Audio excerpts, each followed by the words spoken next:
This is a guy in his last year in Houston was 4-12. So since 2020, of course, he missed the one season because of the suspension, 11 games last season, or not suspension the year before, but the Texans made him inactive all year. 11 games last year, suspension. So he's 8-16 since 2020 as a quarterback. This is a quarterback who is very good, and I think we would all agree with that. Pro Bowl quarterback, really played well for the Texans for a couple years. All right, now he's lost it. So sort of like Russell Wilson, exactly where Russell Wilson is. He had it, he lost it. Can you think, because I racked my brain last night, can you think of a quarterback who played really well? In Russell Wilson's case, MVP candidate, I don't think we put Deshaun Watson quite in there, but Pro Bowl quarterback, good quarterback, loses it, doesn't play very well, year or 2 years, however long it is, whether it's sitting out or whether it's just not playing well, and then comes back and plays at a really high level. I can't think of one, and that's why I think Denver and Cleveland are in big trouble. Kurt Warner had that donut hole where he fell off with the Rams. That's true with the Giants. Went to the Giants. Was 5-4 and got benched and was not happy about it. Eli Manning's rookie year in 2004. Kind of like, what's he going to do next? He was the backup with the Cardinals. Matt Leinart was the guy they used the top 10 pick on.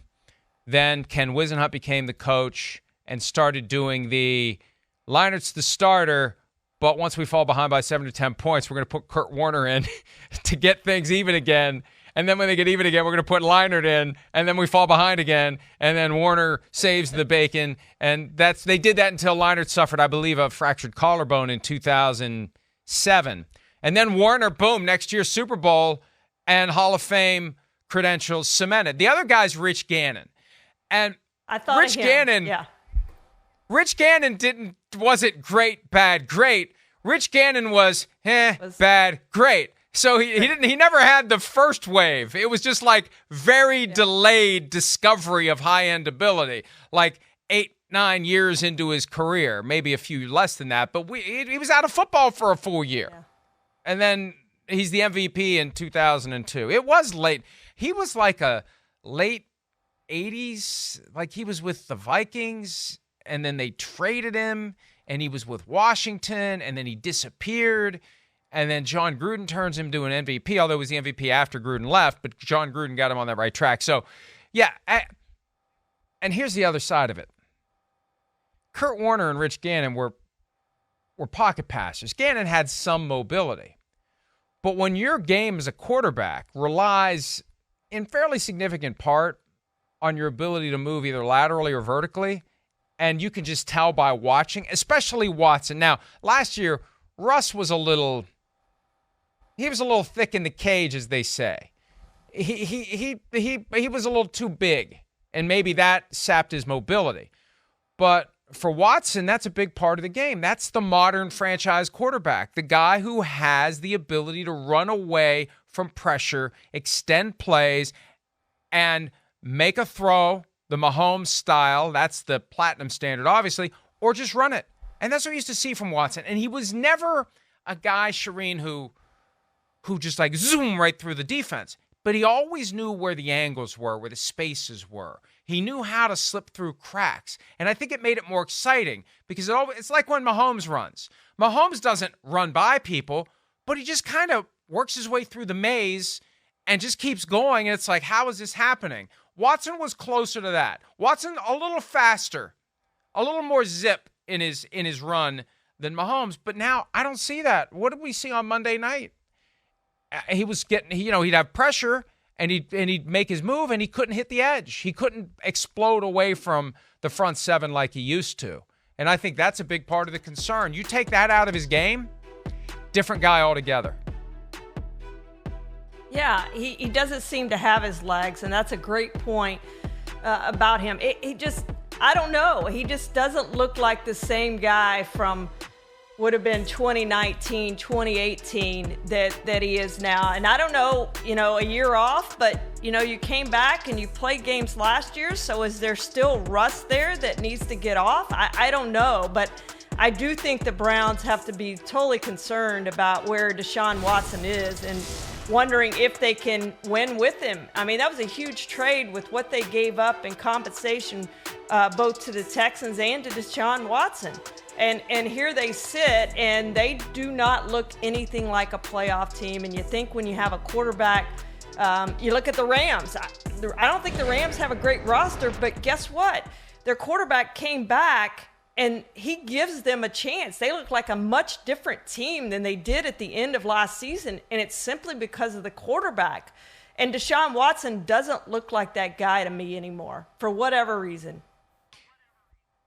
I'm glad you said what they gave to the Texans before you mentioned the contract, because what the Browns sacrificed to get Deshaun Watson is every bit as significant as the $46 million per year on a 5-year deal, which frankly is looking like, if we set aside the fully guaranteed nature of it, which could end up being something that ties the Browns' hands years into the future here. But $46 million per year, now that the market's at north of $55 million, that's not that bad. But first-round pick in 2022, first-round pick in 2023, first-round pick in 2024, plus other stuff, that back-end stuff where they do, hey, we'll send you a 3 and you send us a 4, and then you get a 6 and we get a 5 and all that. Like, the centerpiece of that trade is 3 first-round picks. That's a lot to give up. That's a lot to give up. That guts your core of young players who grow and develop and lead and are your heart and soul in time. That is as significant as the contract. You put them both together, it's a massive investment in Deshaun Watson. Massive investment. And, you know, Charean, while we're here, how long can this last? If what we saw the final 6 games of last year, and if what we've seen so far this year is the new normal for Deshaun Watson, if he isn't able to access some ability to rewind the clock to 2020, he did have 4,800 passing yards for a 4-12 Texans team. He was spectacular, 33 touchdown passes against 7 interceptions. It's amazing they only won 4 games. His quarterback's coach, his personal quarterback's coach, Quincy Avery, attributed to the fact that he was throwing passes to a bunch of guys who came from Walmart or something like that. He did have Brandon Cooks that year. But I wonder how long this can go. And it's basically set up as $46 million a year, $46 million a year, $46 million a year, cash and cap. You got this year. And this year, here's what happens this year. If he doesn't get it back this year, I'm sorry. I like Coach Stefanski, Coach of the Year, his first season. But who's going to go between him and Deshaun Watson if it doesn't work this year? Yeah. It's not going to be Watson. He's got 3 years left at $46 million a year, fully guaranteed. It's going to be Coach. Got to get somebody who can get more out of Watson.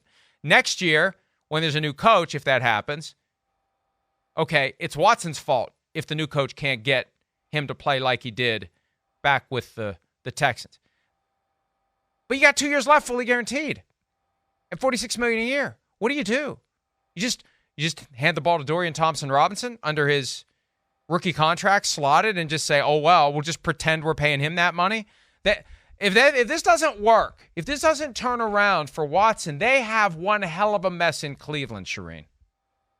Oh, 100%. And can you imagine if he's sitting on the bench making that kind of money and not playing? But that's where they are. That's what they did. That's what they gave up. And I guarantee you, a lot of people around the league are going to be laughing if that happens to the Browns. But they got themselves into this mess looking for that franchise quarterback. They thought they had him. And here we go again. Cleveland's uncertain of who that franchise quarterback might be. Hi, it's Mike Florio. Thanks for watching PFT on YouTube. Hit subscribe for the latest news and analysis from Pro Football Talk.